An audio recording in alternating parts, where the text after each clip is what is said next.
For more on this, let's bring in Georgia Congressman Buddy Carter. Congressman, what do you think the Russians are up to here? Obviously, they could keep their drones out of other nations' airspace if they wanted to. What are they trying to do?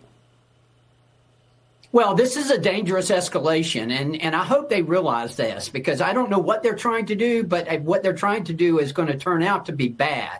It's going to be bad for them. Listen, President Trump is trying to achieve something here that he has never, that the Democrats, that Joe Biden, that John Ossoff, none of the Democrats ever wanted to, and that is peace.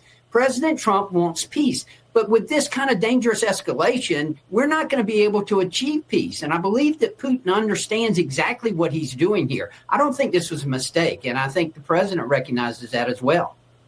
Yeah, the president has called on other NATO nations to stop buying Russian oil. All of NATO is united against Russia, except maybe when it comes to, hydrocarbons. If they need them, they're buying them from the Russians. You think that the president can convince some of those reluctant nations to stop buying Russian oil?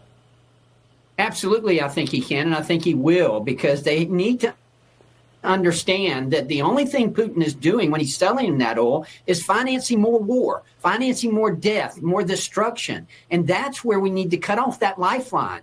If he doesn't have the money to do it, then he's not going to be doing it. And that's what President Trump has been negotiating from a place of strength, and he continues to do that. We want to get peace through strength, and that's what President Trump's trying to do here. We can cut his lifeline off if we cut his money off, because he won't be able to afford to do it.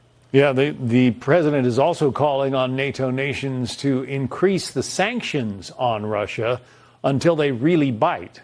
Is that a possibility? Can the president achieve that?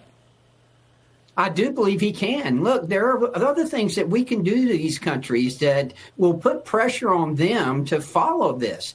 They should understand that this is good for everyone. Yes, it's good for America. It's good for the world if we can achieve peace here. And that's the president's mission. That's something Joe Biden, John Ossoff, the Democrats never wanted anyway. They just wanted to throw money at it. They wanted to send more weapons. That's not what the president's trying to do here. That's why I've nominated him for a Nobel Peace Prize. He deserves it. He is trying to achieve peace here. Well, if you stop Russian oil production, what happens to oil prices around the world? I mean, we've already seen gas prices sneaking up in this country. Doesn't that affect really everybody who buys gas? Well, it does, but so does this death and destruction that's going on. And if we don't stop that, then we're going to have inflation everywhere. We can replace that oil. We can replace that oil by producing more oil here in America and better oil and cleaner oil. We can do that. And these countries using that as an excuse that, it's just going to raise the price of gasoline, of oil, that's not a valid excuse. We have got to stop the war over there. That's what President Trump has set his mission to do. I know that on another topic, you just came from something called Prayer on the Square.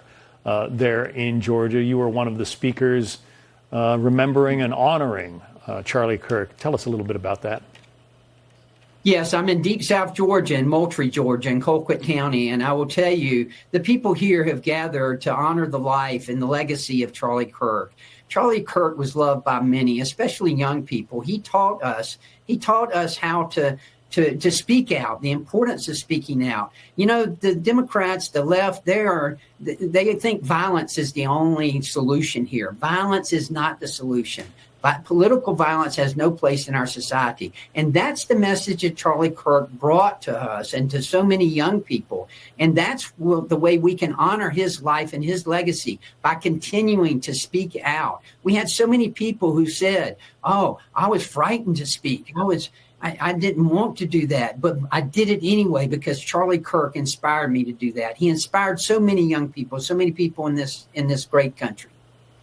Buddy Carter, Republican congressman from Georgia. Congressman, thanks for spending some time with us today.